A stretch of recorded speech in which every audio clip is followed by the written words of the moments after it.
general. But the thing I don't get about Amy, or I think I kind of get it, but that's why I disagree with her, is so it's like it doesn't seem like she's willing to accept that the subjective truth she has arrived at is reproduced in objective reality independently of like her. And what I mean by that is like, I mean, okay, you want to talk about the working class traditionalism or something. It's like, look at China. That's what China is. China, Yeah, yeah, exactly. China is like the very site at which the subjective truth you've arrived at exists objectively.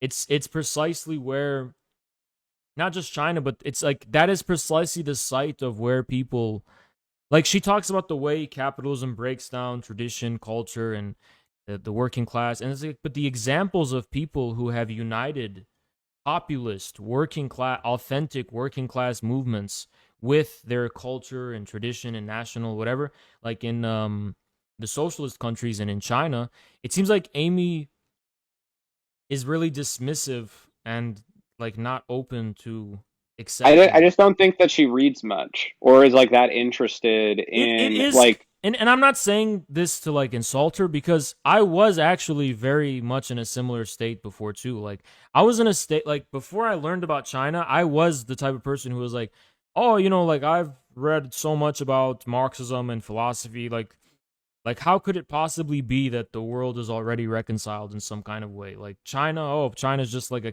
Yeah, capitalist any shithole. why like It's just, they're doing something without my sanction.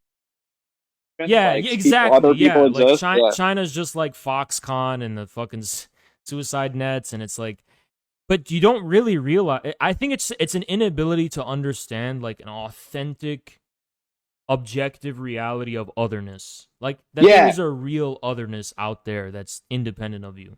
absolutely. And the fact that it's like the East itself, like like because what is the East but like China, frankly. Yeah, That is a like extremely like sort of like symbolic in my mind. And like the more I've like gotten interested in China and read more about it, like I see more of it in like things or like how my own intellectual development like led me to this interest or in it.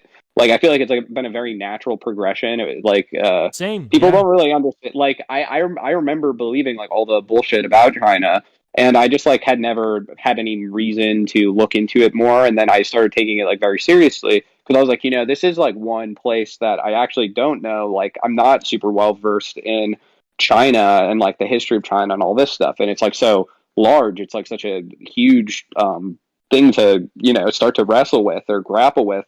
But like reading like Ezra Pound and all these other people, like Chinese stuff, and like I've always loved like Lao Tzu and like Chun Tzu, like Chinese philosophy was always important to me, even when I was like a teenager. well, So we it was tend to it's have a kind of natural, I don't know,